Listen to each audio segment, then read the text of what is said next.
이번 시간에는 공망 다시 보기에서 두 번째 시간이 되겠습니다. 지난 시간에 육각공망에 대해서 공부를 했고요. 오늘은 이제 전로공망, 두 번째 시간으로 전로공망에 대해서 한번 알아보는 시간을 갖도록 하겠습니다.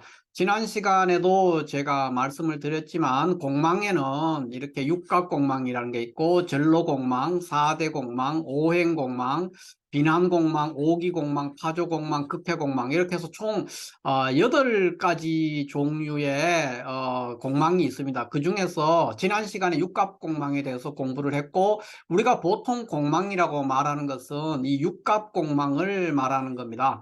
그리고 이제 그 다음에 일종의 특수한 공망이죠. 그거로서 이제 두 번째 시간이 되는데, 공망의 두 번째 시간, 전로공망에 대해서 오늘 공부하는 시간이 되겠습니다. 이 전로공망이라는 건 뜻이 어떤 의미를 갖느냐 하면은 이 절자는 끊어질 절자입니다. 끊어질 절자. 그 다음에 로자는 길로자니까 길이 끊어져 있는 공망이다. 뭐 이런 의미가 됐습니다. 전로공망. 그러니까 가는 길에 길이 끊어져서 오도 가도 못하는 상황.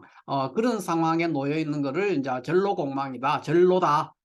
길이 끊어졌다. 이런 의미가 전로가 되겠습니다. 전로공망이다. 이렇게 얘기를 하는데, 전로공망은 연애 자평의 전로공망의 개념에 대해서 설명을 해둔 것을 볼 것 같으면은 이렇게 돼 있어요. 사람이 가는 길에 물을 만나면 전진할 수도 건널 수도 없는 상황. 그것을 이제 전로라고 하는 거죠. 길이 끊어졌는 공망. 뭐 이런 의미가 되겠습니다. 그래서 원문에 되어 있는 것을 볼 것 같으면은 사람이 제로도지중, 그러니까 길 가는 중에 우수적 불능전진 불가이제 그랬습니다. 그러니까 물을 만남, 사람이 길을 가는 중에 물을 만나가지고 건널 수가 없는 거, 전진할 수가 없다는 거죠. 불능전진하고 그다음 불가이제, 건널 수도 없는 그런 상황에 놓여 있는 거. 그러니까 진퇴양난 또는 어떤 일을 추진했을 때 더 이상 진행시킬 수 없는 상황. 그러니까 막힘과 좌절과 무의와 이런 것들이 생기고, 또 물을 만나가 오도 가도 못하는 상황이니까 굉장히 고생을 한다든가 걱정거리가 많아진다든가 그런 상황에 놓인다. 이렇게 볼 수가 있습니다. 그래서 이 전로공망은 어떤 구조가 되느냐 하면은 천간에 그 임계수가 오는 경우가 일단 상정이 됩니다. 천간에 시주 천간에 아무데나 천간에 있는 것이 아니라 시간이죠. 그러니까 결국 시간, 시주 천간, 그러니까 시간에 임계수가 오는 경우가 이제 그때 시지가 공망에 해당이 되는 겁니다. 그거를 전로공망이다 이렇게 볼 수 있습니다. 그래서 우리가 그 둔간법상으로 시주를 볼 것 같으면은 일간이 갑이나 기라면은 시주에 올 수 있는 시간은 그 임신이나 계유시가 되겠습니다. 그 다음에 일간이 을이나 경일이라면은 시주에 올 수 있는 거는 이모와 개미가 될 것이고, 일간이 병일이나 신일이라면은 병일간이나 신일간이라면은 시주에 올 수 있는 것은 임진이나 계사만 올 수 있습니다. 그 다음에 일간이 정이라든가 임이 될 것 같으면은 시주에 오는 것이 임인이나 계묘가 될 것이고, 일간이 무토나 계수가 될 것 같으면 시주에 올 수 있는 것은 임계가 시주 천간 임계인 경우는 임자 계축밖에 없는 거죠. 이런 식으로 배분이 된다는 겁니다. 이거는 이제 둔간법상으로 이렇게밖에 올 수가 없는 것이죠. 이런 경우에 이제 전로공망이 이제 구성이 된다는 겁니다. 그래서 전로공망이 될 수 있는 거는 여기 다시 요 내용들을 간추려서 표를 만들 같으면 이런 표가 만들어지게 되는 겁니다. 그래서 갑일간이나 기일간이 될 것 같으면은 시지에 신이나 유가 있으면 반드시 이 신이나 유가 있는 경우에 천간에 임이나 계가 온다는 겁니다. 그 다음에 일간이 을이나 경일이면 시지에 오나 미가 있으면 그 천간에는 임수나 계수가 오기 때문에 전로공망이 될 것이고, 일간이 병이라든가 신일간이라면은 시지에 진시나 사시에 태어난 사람은 반드시 천간에 임수나 계수가 온다는 겁니다. 그래서 진사는 전로공망이 된다.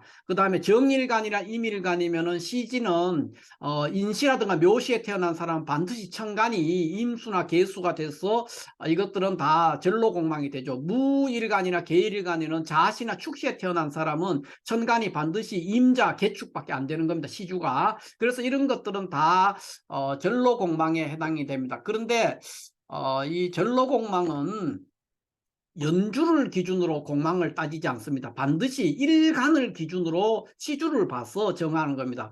그러니까 우리가 공망을 정할 때 물론 모든 대부분의 신살들은 연주를 기준으로 해야 됩니다. 연주 또는 연지. 이것들은 왜 그러냐면 모든 신살은 다 고법에서 내려온 산물이고 신법의 산물이 아니기 때문에 고법에서는 신살을 주로 연주를 기준으로 많이 정했기 때문에 연주를 기준으로 하는 게 맞지만 전로공망에 한해서는 일간을 기준으로 시주에 뭐가 있느냐 이거를 본다는 겁니다. 그래서 일간 기준으로 시지에 갑일이나 기일이면 신유, 그 다음에 을이나 경일간이라면 오미, 시지에 오나 미가 있으면 이것들 글자들은 신유, 오미, 진사, 인묘, 자축은 반드시 천간에 임수나 개수가 온다는 거죠. 그러니까 갑일간이나 기일간은 시주의 신시라면 반드시 임신시가 되고, 기일간이면 시주가 유시라면 그것은 개유시 외에는 없다는 겁니다. 이렇게. 그 다음에 일간이 을이라든가 경이 일간이다. 을목이 일간이거나 경금이 을간이라면은 그날 오시나 미시에 태어난 사람은 오시에 태어났으면 반드시 이모가 될 것이고, 미시에 태어나면 반드시 개미시에 태어났다는 겁니다. 이런 경우에 전로공망이 된다는 거죠.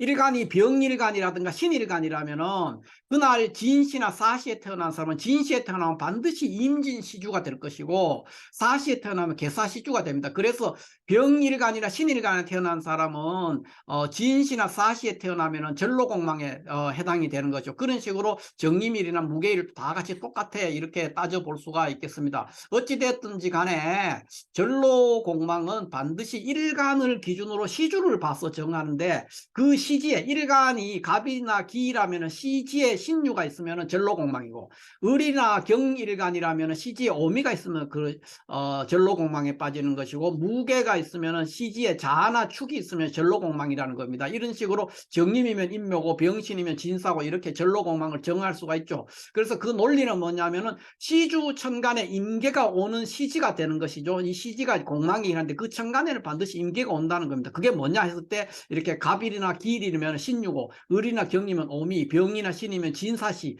그 다음에 정이나 임이면 임묘시, 무나 개면 자축시가 된다는 겁니다. 그러면 이 전로공망에 해당이 되면 어떤 일이 생기느냐, 어떤 일이 생기냐 하면은 보통 이렇게 근심 걱정이 많고, 그 다음에 하는 일에 좌절, 막힘, 이런 게 장애가 굉장히 많다는 거고, 또 고생하는 경우도 있고, 또 무의로 하던 일이 다 그러니까 헛사로 돌아간다는 거죠. 그런 것들을 또 좌절하는 거, 또는 뭐 우운에서 만날 때도 이제 승진이라든가 뭐 취업이라든가 이런 거 할 때 굉장히 애로사항을 만날 수가 있는 그런 상황이 놓이게 된다 이렇게 볼 수가 있습니다. 그래서 전로공망에 해당이 되면은 아주 좋은 경우는 없고 대부분 다 어렵고 고생하고 하던 일이 다 수포로 돌아가는 그런 어려움에 빠질 수 있다 그렇게 볼 수가 있죠. 그래서 전로공망에 대해서 왜 전로공망이냐, 왜 길이 끊어졌느냐, 그거는 이렇게 천간의 임계수를 보기 때문에 시지 천간의 임계수를 특정한 이 시지가 신유일 때 천간의 임계수 이렇게 보게 되면은 갑이나 기일간이 그래 되면 가다가 물을 만난 거와 똑같다는 거죠. 요즘에는 뭐 가다가 물을 만나도 뭐 다리도 있고 자동차도 있고 이렇게 해서 건널 수가 있지만은 예전에 가던 사람들, 옛날 사람들은 가다가 길을 만났을 때 길을 가다가 물을 만나면은 참 굉장히 애로사항이 많죠. 왜냐하면 지금처럼 좋은 신발, 장화 이런 것도 없었기 때문에 굉장한 난관에 빠지는 그런 거로 이제 상정을 했다는 겁니다. 그래서 제로도지 중에 우수즉 불능전진이요 불가 이제다 그랬으니까, 사람이 길을 가는 중에 물을 만나면은 전진할 수도 없고 또 그대로 건널 수도 없는 그런 아주 진퇴양난에 빠져 있는 그 상황을 설명하는데, 여기 이 구절들은 이제 연애자평에 전로공망에 대해서 설명해 둔 그 일부를 제가 옮겨 놓은 겁니다. 요 원문은 연애자평의 원문을 그대로 제가 옮겨 놨는 거니까 요걸 참조하시면 될 것 같습니다. 자, 이렇게 해서 오늘 공망의 8가지 공망 종류 중에서 두 번째로 전로공망에 대해서 공부했고요. 이 전로공망은 일간을 기준으로 시지를 봐서 공망을 정한다는 거, 이게 핵심이 되고, 전로공망이 해당이 되면 근심 걱정이라든가 또는 막히고 좌절하고 고생하고 모든 것이 수포로 돌아가는 이런 여러 가지 이런 아주 불리하고 어려움에 빠지는 난관에 빠지는 그런 일들을 경험하게 되고 운에서 올 때도 마찬가지라는 거죠. 그런 일을 경험할 수가 있다. 이렇게 볼 수가 있겠습니다. 자, 이렇게 해서 오늘은 공망의 두 번째 시간, 공망 다시 보기의 두 번째 시간으로서 지난 시간에 육각공망에 이어서 오늘은 전로공망에 대해서 간단하게 한번 살펴봤습니다. 감사합니다.